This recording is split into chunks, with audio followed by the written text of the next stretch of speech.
तो हेलो दोस्तों, आज की इस क्लास में देखेंगे चल कुंडली गैल्वेनोमीटर। चल कुंडली गैल्वेनोमीटर को वो मूविंग कॉइल गैल्वेनोमीटर कहते हैं। देखिए, आपके सामने काफी इंपॉर्टेंट क्वेश्चन माना जाता है बिहार बोर्ड के लिए, लेकिन अब नहीं माना जाता है। ठीक है, पहले आता था, पहले ज्यादातर चल कुंडली गैल्वेनोमीटर पूछा जाता था 5 नंबर में लॉन्ग क्वेश्चन में, लेकिन अब ऐसा नहीं है। चलिए तो देखते हैं क्या है। हेडिंग आप देख भी रहे हो कि चल कुंडली गैल्वेनोमीटर। चल कुंडली गैल्वेनोमीटर को मूविंग कॉइल गैल्वेनोमीटर कहते हैं। मूविंग कॉइल गैल्वेनोमीटर बाबू इसको शॉर्ट में कहते हैं MCG। मूविंग कॉइल गैल्वेनोमीटर यानी हमको MCG देखना है, मूविंग कॉइल गैल्वेनोमीटर। बाबू नाम से ही पता चल रहा है, चल कुंडली यानी इसमें कुंडलिया चलेगा, कुंडलिया नाचेगा, कुंडलिया नाचेगा और चुंबक स्थिर रहेगा, इसीलिए इसको कहते हैं चल कुंडली गैल्वेनोमीटर। तो बाबू क्वेश्चन इसका आएगा ऐसे। अच्छा, इसको बताने से पहले तुमको हम बता देना चाहेंगे, रूबरू कराना चाहेंगे गैल्वेनोमीटर से। बाबू कोई पूछे कि गैल्वेनोमीटर क्या है, तो गैल्वेनोमीटर से हम धारा की उपस्थिति का पता लगाते हैं। और गैल्वेनोमीटर से बाबू हल्की फुल्की धारा माप सकते हैं, बहुत कम धारा। और ज्यादा धारा मापना होता है ना, तो आमीटर का यूज करते हैं। तो चलो, गैल्वेनोमीटर क्या है? तो गैल्वेनोमीटर एक ऐसा डिवाइस है, गैल्वेनोमीटर एक ऐसा डिवाइस है जिससे हम लोग परिपथ में धारा के उपस्थिति का पता लगाते हैं, और साथ साथ गैल्वेनोमीटर से हल्की फुल्की धारा माप सकते हैं। चलिए छोड़िए गैल्वेनोमीटर, हमारा गैल्वेनोमीटर तो स्पेशल है भाई, ये स्पेशल गैल्वेनोमीटर है, चल कुंडली गैल्वेनोमीटर। और कोई पूछे चल कुंडली गैल्वेनोमीटर क्या है, जैसे इसका क्वेश्चन जानते हो कैसे आता है? क्वेश्चनवा एक देता है बाबू, MCG क्या है,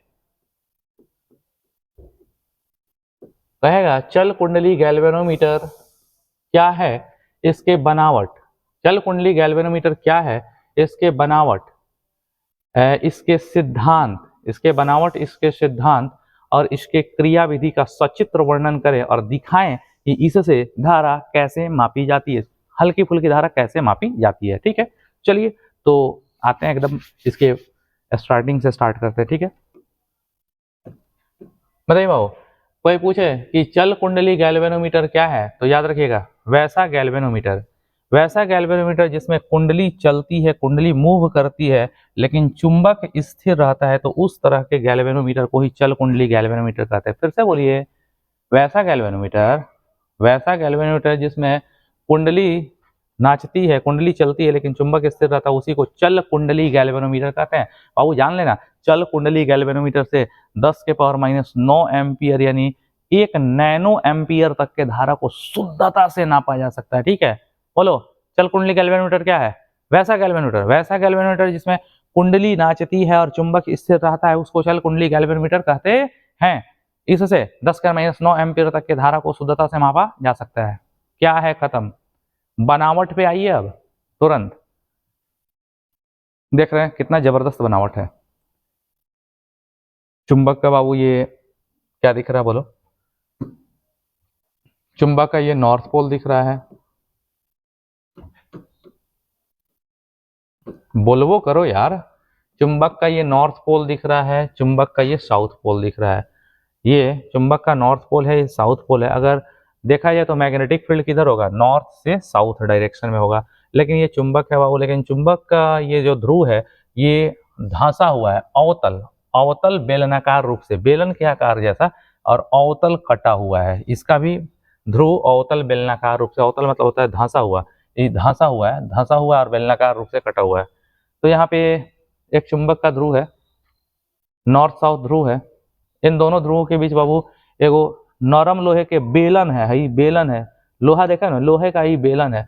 ये बेलनवा के ऊपर वो एगो ऐसा अल्युमिनियम का आयताकार फ्रेम है, अल्युमिनियम का आयताकार फ्रेम है जो इसमें दिख नहीं रहा है। ठीक है, इस फ्रेमवे पर, इस फ्रेमवे पर है तांबे के कॉइल को, तांबे के कॉइल को इस फ्रेम में लपेट दिया गया। ठीक है, इस फ्रेम पर तांबे के कॉइल को लपेट दिया गया और लपेट लपेट करके इसी अल्युमिनियम के फ्रेम पर तांबे के कॉइल को लपेट लपेट के एगो कुंडली तैयार कर दिया गया और उसमें एगो बेलनवा डाल दिया गया। ये बेलनवा है, बेलनवा उठाकर हे में घुसा दिया गया ना। और उसके बाद से बाबू इसको एगो स्पेशल तार से लटकाए हैं। इस तार को कहते हैं फॉस्फर ब्रॉन्ज का तार। ये फॉस्फर ब्रॉन्ज का तार है और फॉस्फर ब्रॉन्ज का तार का एगो सिरा इस क्वाइल के एगो सिरा से,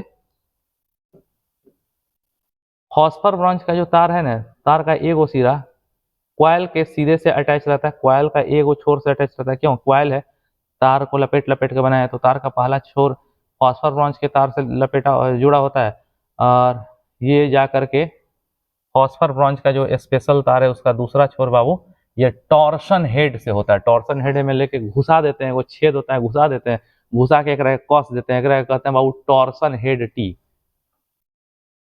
अब इसका संबंध यहाँ से जो वायर जाता है ये चालक तार होता है, यहाँ से धारा बह करके यहाँ से ये तार का कनेक्शन यहाँ जाता है, एक संयोजक पेच S1 होता है।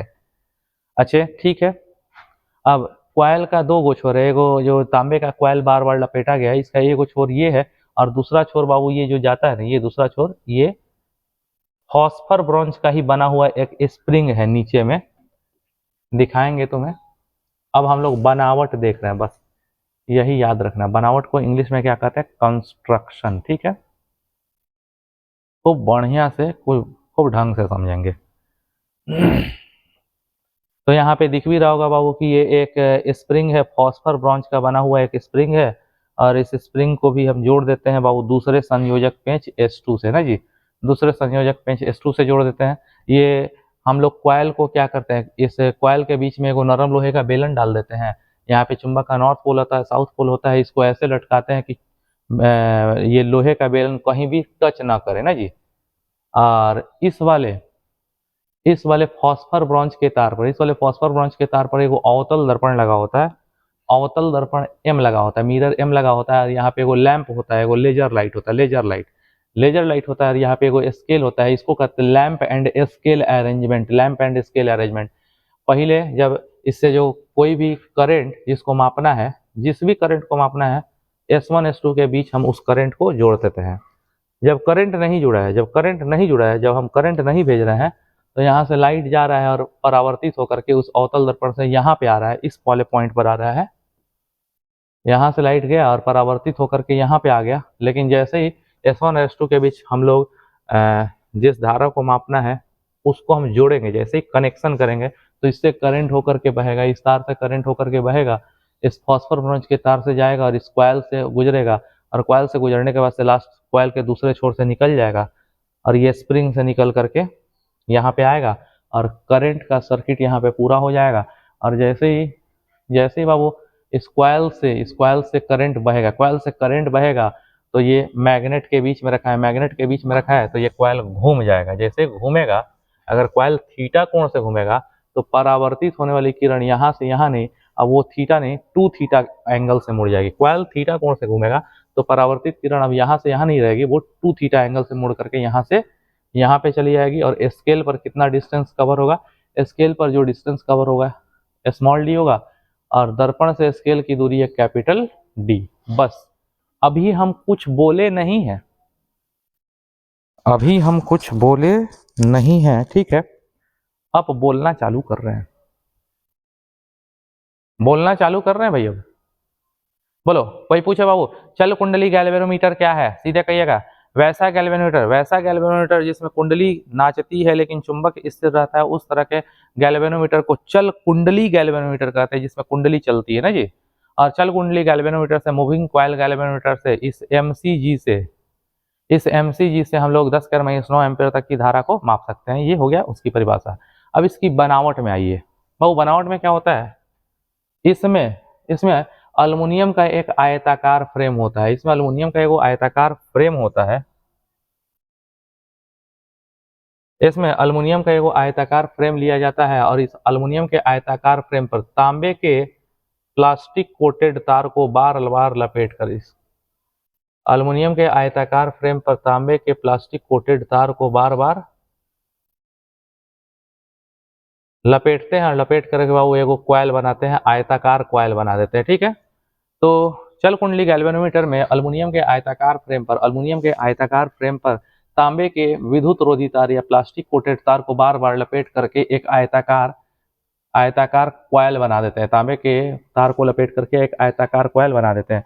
इस आयताकार क्वाइल में एगो नरम लोहे का बेलन, ये नरम लोहे का बेलन है, बेलन वाले ले जाकर घुसा देते हैं, क्या करते हैं, घुसा देते हैं, नरम लोहे का बेलन ले जाकर के घुसा देते हैं। अब ये कुंडली तैयार हो गई, इसमें नरम लोहे का बेलन डाल दिए। अब कुंडली का अब क्या करते हैं बाबू, इस कुंडली को, इस कॉइल को हम फॉस्फर ब्रॉन्ज के एक स्पेशल तार के एक छोर से लटका देते हैं, यानी इस कुंडली को फॉस्फर ब्रॉन्ज के एक स्पेशल तार से जोड़ देते हैं। और फॉस्फर ब्रॉन्ज के तार का पहला सिरा तो कोयले से जुड़ा होता है, लेकिन फॉस्फर ब्रॉन्ज के तार का दूसरा सिरा टॉर्सन हेड टी से जुड़ा होता है। बाबू एमे एगो छेद होता है, इसमें ले जाकर के इसको फंसा देते हैं और एक पेचवा से ऐंठ के बंद कर देते हैं। और इसका संबंध, ये जब इधर चला जाता है तो ये कॉइल का एगो छोर इससे जुड़ा है, ये सब चालक तार है। और फिर यहाँ से टॉर्सन हेड में लगा देते हैं और इससे कस देते हैं, और इसका संबंध बाबू एक संयोजक पेंच S1 से होता है।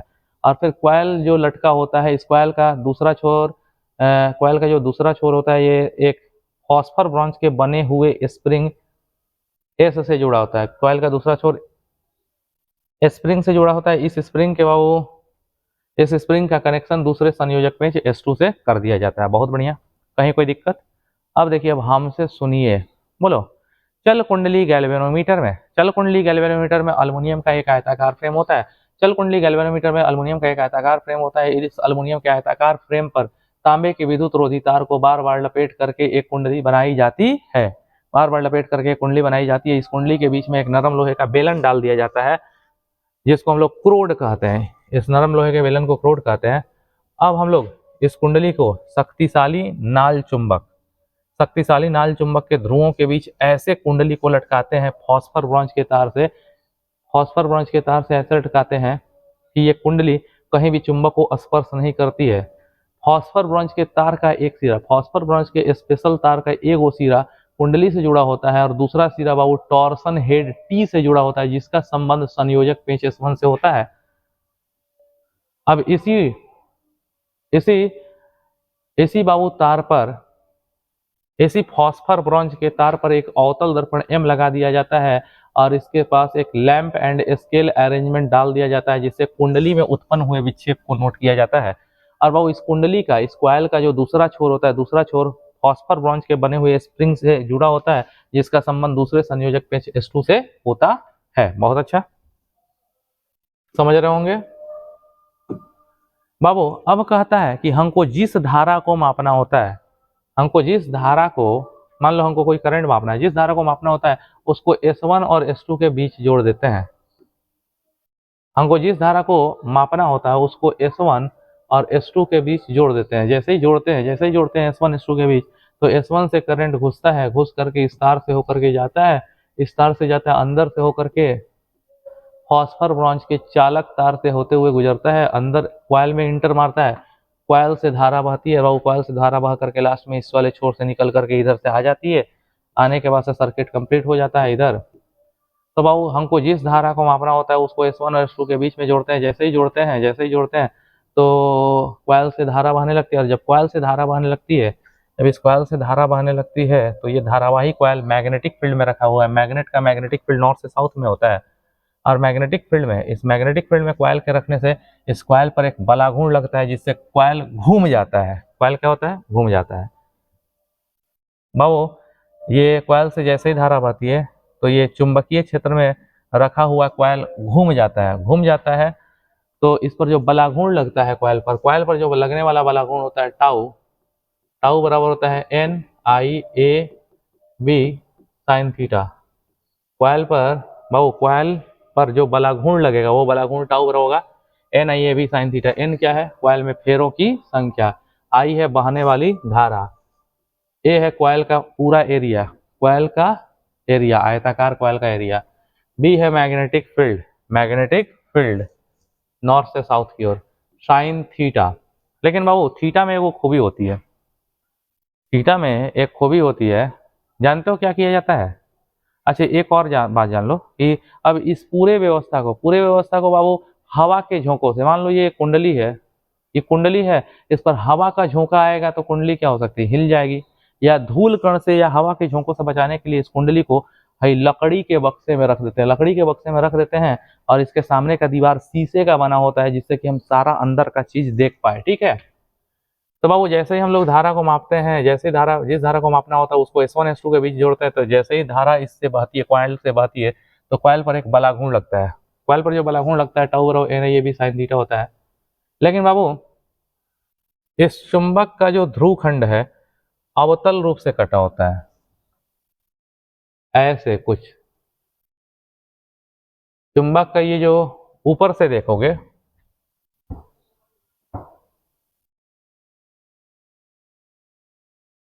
अगर तुम ऊपर से देखोगे, टॉप व्यू देखोगे, ऊपर से तुम देख रहे हो तो तुमको ये दिखेगा ऐसे, ये दिखेगा ऐसे। एक होगा बाबू नॉर्थ पोल, एक होगा साउथ पोल, ठीक है। नॉर्थ पोल और साउथ पोल, तुम चुंबक के दोनों पोल्स को अगर देखने का प्रयास करो, ये नॉर्थ पोल, ये साउथ पोल होगा, ठीक है। और बाबू अगर तुम देखोगे तो तुमको कॉइल कैसा दिखेगा जानते हो? कॉइल कुछ ऐसा दिखेगा। तुम यहाँ से देख रहे हो तो ये भी दिखेगा नॉर्थ और साउथ, नॉर्थ और साउथ दिखेगा। और कॉइल ऊपर से देख रहे हो, ऊपर से, तो कॉइल ऐसे दिखेगा, ऐसे ऐसे। तो कॉइल कुछ ऐसे होगा,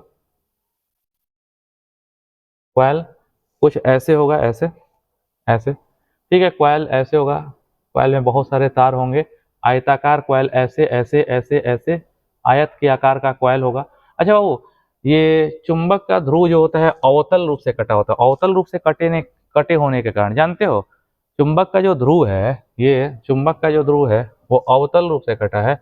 और अवतल रूप से कटे होने के कारण दोनों ध्रुवों के बीच एक रेडियल मैग्नेटिक फील्ड पैदा होगा। कौन सा? इसका ध्रुव अवतल रूप से कटा है तो दोनों ध्रुवों के बीच एक त्रिज्य चुंबकीय क्षेत्र पैदा होगा, त्रिज्या की दिशा में एक रेडियल मैग्नेटिक फील्ड बाबू पैदा होगा। और मैग्नेटिक फील्ड हमेशा होता है नॉर्थ से साउथ, फिर नॉर्थ से साउथ। और थोड़ा यहाँ वाले मैग्नेटिक फील्ड को देखना, ये मैग्नेटिक फील्ड इसके काम का है, नॉर्थ से साउथ। इसी तरह ये नॉर्थ से साउथ, ये जो चुंबकीय क्षेत्र है बाबू कैसा है तुम बता सकते हो? रेडियल मैग्नेटिक फील्ड है। तो बाबू कहने का मतलब चुंबक का जो ध्रुव है वो अवतल रूप से कटा है, जिसकी वजह से ध्रुवों के बीच में एक त्रिज्य चुंबकीय क्षेत्र पैदा हो जाता है। और त्रिज्य चुंबकीय क्षेत्र की विशेषता है, इसकी विशेषता है कि मैग्नेटिक फील्ड किधर है? मैग्नेटिक फील्ड आगे है, मैग्नेटिक फील्ड बी की दिशा इधर है। और इसका एरिया वेक्टर एरिया पर लंबवत होगा। एरिया वेक्टर एरिया पर क्या होगा? लंबवत।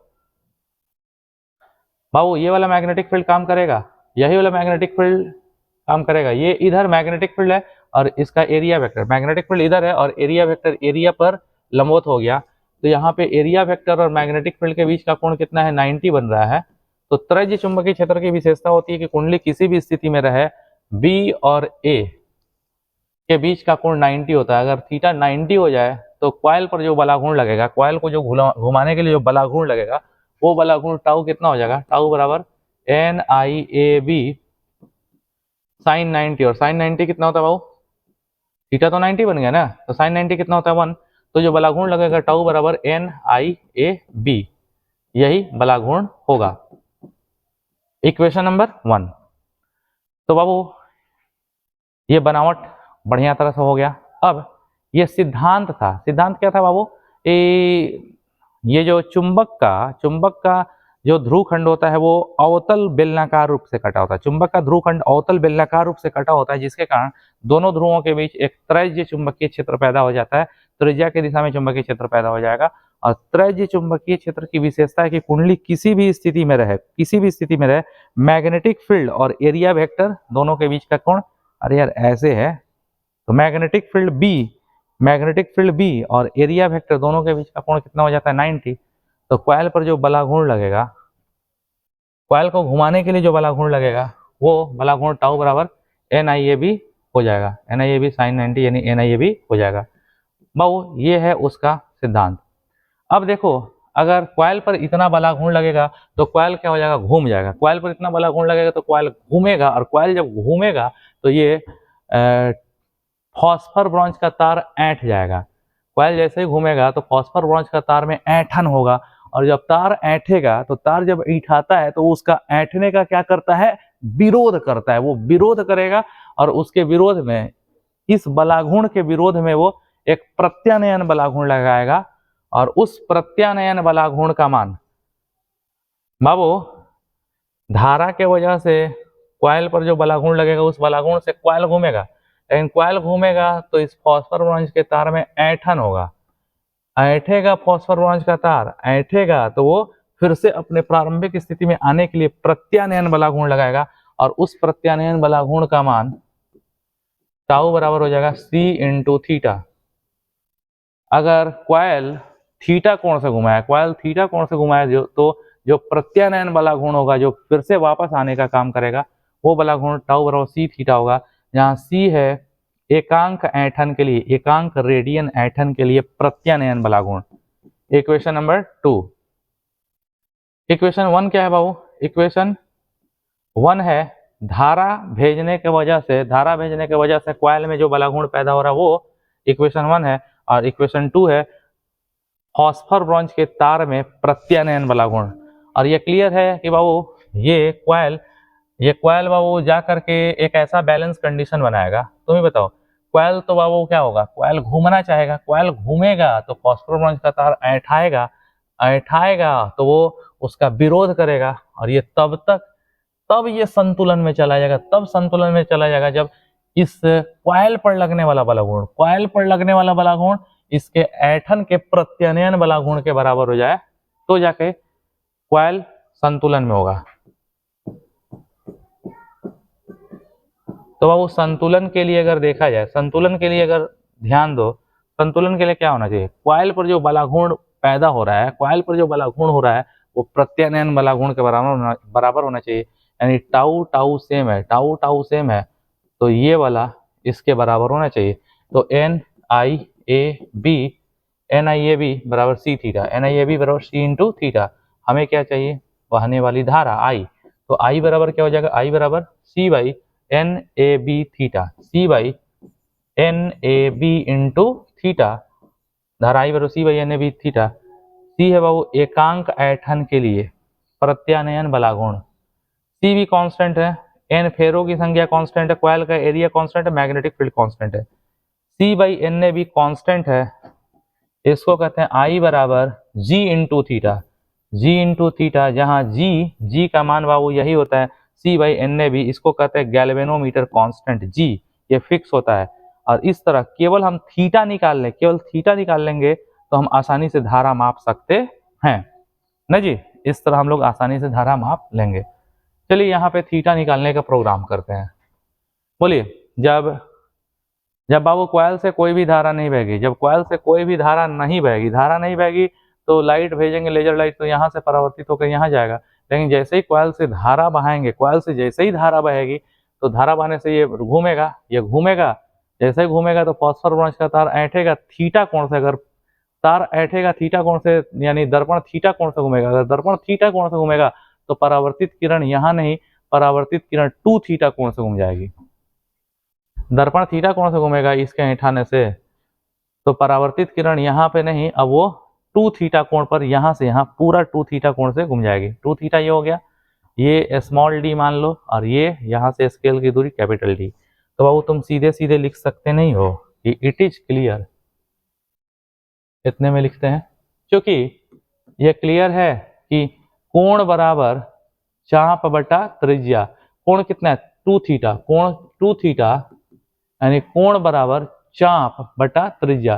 कोण 2 थीटा बराबर चाप कितना है, स्मॉल डी बाई त्रिज्या है capital D, small D by capital D. तो यहाँ से थीटा अगर निकालेगा तो थीटा बराबर क्या हो जाएगा, डी बाई 2d, और थीटा अगर निकल गया तो इसी थीटा का मान बाबू यहाँ पे पुटअप कर दो, पुटअप करोगे तो तुम्हारे लिए एक फॉर्मूला निकल के आ रहा है। जो फॉर्मूला क्या है, वो फॉर्मूला है, थोड़ा ब्लर हो गया है, ठीक है बाबू, वो फॉर्मूला तुम्हारे को है, थीटा का मान निकल गया, थीटा का मान कितना है बाबू, डी बाई 2d। तो यहाँ पे तुम निकाल सकते हो I बराबर जी इंटू थीटा, थीटा का मान क्या है बाबू, डी बाई 2d, और इस तरह हम लोग आसानी से इक्वेशन ए बना सकते हैं। और इस तरह हम लोग आसानी से धारा को माप सकते हैं। और जानते हो इस चल कुंडली गैल्वेनोमीटर से 10⁻⁹ एम्पेयर तक के धारा को मापा जा सकता है। अब यहाँ जी एक कांस्टेंट है, लिखना पड़ेगा, नहीं लिखोगे तो काम नहीं चलेगा। वेयर जी एक कांस्टेंट है, जी एक कांस्टेंट है, जी को कहते हैं गैल्वेनोमीटर कांस्टेंट। क्या कहते हैं भाई?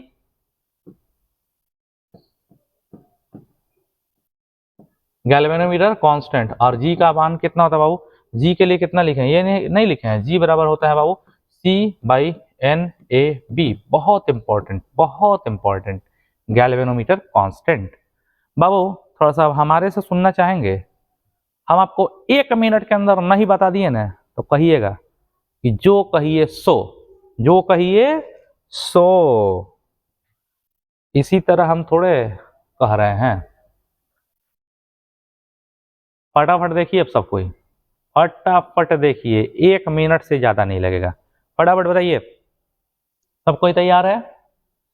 हम भी तैयार है। चलिए बाबू क्वेश्चन आएगा कि चल कुंडली गैल्वेनोमीटर क्या है। चल कुंडली गैल्वेनोमीटर क्या है, इसके बनावट, इसके सिद्धांत, इससे धारा कैसे मापा जाता है, उसका सचित्र वर्णन कीजिए।